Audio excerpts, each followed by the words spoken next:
Assalamualaikum warahmatullahi wabarakatuh. Siang teman-teman. Oke, jadi kita di sini dari kelompok 2 akan mempresentasikan hasil kerja tim kami yang berjudul Diskalkulia. Oke, kita perkenalan kelompok dulu ya. Mungkin dari saya, Revalina Gadis Salsabila. Saya Sevina Hidayati. Saya Mutia Putriasana. Saya Sandra Askari. Nah, di sini kami akan memaparkan hasil kajian jurnal kami mengenai Diskalkulia. Nah, setelah kami mengkaji bersama dari 20 jurnal, kami menyimpulkan bahwa definisi dari Diskalkulia adalah gangguan belajar spesifik yang menyebabkan kesulitan signifikan atau berdampak besar dan persisten atau berlangsung lama dalam memahami serta memproses angka dan konsep matematika. Nah, Diskalkulia ini bukan disebabkan oleh rendahnya kecerdasan atau kurangnya pendidikan. Nah, Diskalkulia ini biasanya muncul sejak awal masa kanak-kanak dan akan berjalan sampai dia bertumbuh. Diskalkulia juga sering berkomorbitas atau terjadi bersamaan dengan ADHD dan disleksia. Nah, Diskalkulia ini melibatkan defisit neurologis atau penurunan kemampuan visual spasial dan kognitif yang mempengaruhi penurunan pemrosesan numerik yang kompleks dan kemampuan matematika dasar. Nah, untuk penyebab dari Diskalkulia sendiri akan dijelaskan oleh teman saya. Oke, di sini ada penyebab Diskalkulia. Disimpulkan penyebab Diskalkulia itu multifaktorial dan kompleks. Ini ada faktor-faktor berikut: gangguan neurodevelopmental. Nah, di sini gangguan perkembangan saraf yang berkaitan dengan perbedaan struktur dan fungsi otak, khususnya area korteks parietal dan sulcus intraparietal.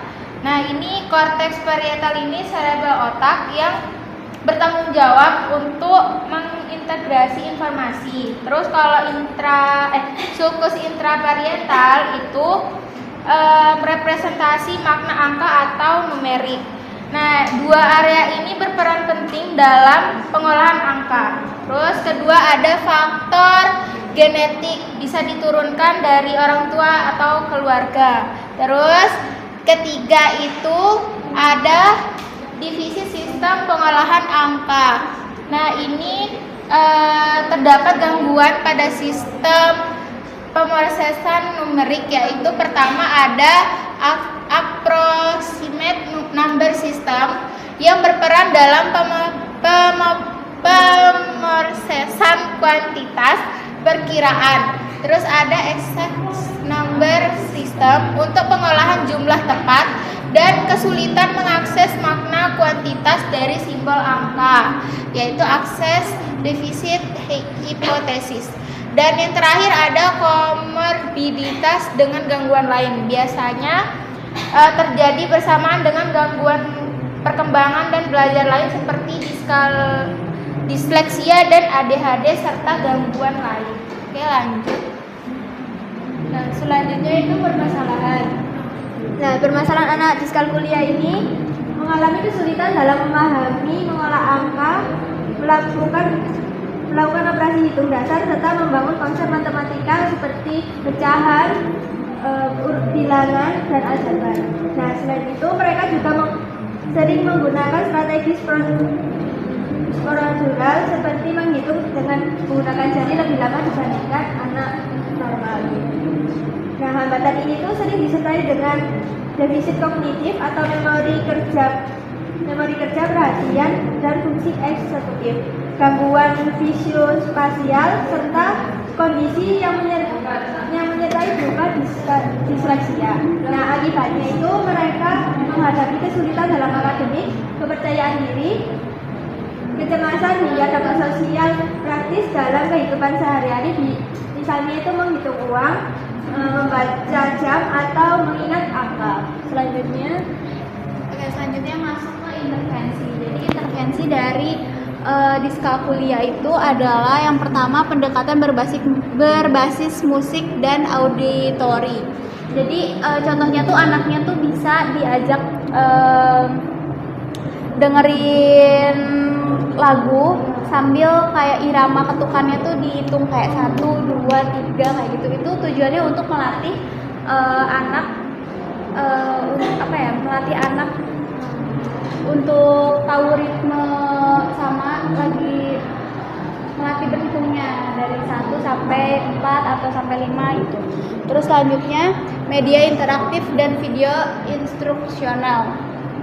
Jadi anak tuh diajak untuk nonton video animasi tentang angka 1 sampai 10 atau seterusnya yang berisi gambar, suara, dan permainan tebak angka. Jadi ini tuh tujuannya untuk membuat anak tuh nggak bosen kalau misalnya latihan berhitung atau mengenal angka kayak gitu. Terus yang ketiga program rehabilitasi kognitif.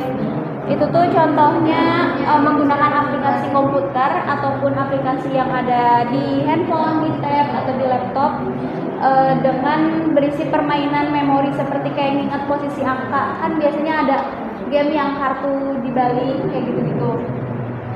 Tujuannya itu untuk melatih perhatian dan memori kerja anak. Terus yang selanjutnya pembelajaran berbasis teknologi dan gamifikasi. Kurang lebih sama kayak yang rehabilitasi kognitif ya. Terus yang selanjutnya penggunaan alat konkret dan visual. Jadi anak tuh kalau misalnya belajar pecahan atau tambah-tambah itu pakai benda konkret kayak misalnya sama gurunya disediain kayak balok ataupun kayak kue atau pokoknya benda-benda konkret biar anak tuh nggak cuman ada di bayangannya aja angka-angkanya tuh, tapi bentuk nyatanya ada. Terus next ada pembelajaran individual dan kontekstual. Jadi guru tuh memberikan bimbingan pribadi kayak misalnya selesai kelas dia ada kayak les private sendiri kayak gitu untuk melatih ingatan anaknya juga yang udah dipelajarin sebelumnya di kelas. Tuh. Terus penyesuaian dalam penilaian teks. Ini tuh contohnya kalau misalnya saat ulangan anak tuh dikasih pilihan ganda soalnya, tapi pilihan gandanya itu bukan berbentuk teks tapi gambar. Jadi anak tuh memvisualisasikan jawabannya gitu, gak cuma teks doang. Terus selanjutnya ada fokus pada pemahaman kognitif unik. Nah maksudnya itu kalau misalnya ada anak yang salah paham tentang pecahan, misalnya ngira 1/3 tuh lebih besar daripada 1/2 gitu. Karena kan angka 3 tuh lebih besar dari 2 kan, dia pasti pahamnya. Jadi caranya guru untuk memperkenalkan itu diberi kayak arsiran gitu. Kalau misalnya lingkaran diberi arsiran kayak gitu. Terus intervensi psikoedukasi dan dukungan emosional. Ini tuh guru setiap anak bisa jawab satu pertanyaan atau misalnya bisa menghafal yang sudah disuruh sama gurunya, kayak misalnya kamu menghafal 1 sampai 5 kayak gitu. Terus anaknya tuh bisa, jadi kita bisa beri pujian ke anaknya tuh biar melatih rasa percaya diri anaknya juga. Terus selanjutnya pelatihan guru dan orang tua. Contohnya tuh bisa guru mengikuti workshop tentang strategi mengajar anak diskalkulia, sementara orang tua tuh diajarin menggunakan benda sehari-hari kayak misalnya sendok atau kancing buat melatih anak berhitung. Terus yang terakhir ada pendekatan inklusif dan terintegrasi. Jadi contohnya sekolah menyediakan kelas inklusi, guru juga bisa bekerja sama dengan psikolog dan orang tua ikut dalam perencanaan pembelajaran anak. Tujuannya agar anak tidak merasa berbeda dan mendapat dukungan menyeluruh dari berbagai pihak. Selanjutnya, jadi kesimpulan dari definisi, penyebab, intervensi itu Diskalkulia adalah gangguan belajar spesifik yang ditandai kesulitan memahami angka dan konsep matematika. Meski kecerdasan normal dan pendidikan memadai, gangguan ini dipengaruhi faktor neurobiologis, genetik, serta defisit pemrosesan angka dan sering muncul bersama disleksia atau ADHD. Dampaknya meliputi kesulitan akademik, rendah diri, kecemasan, hingga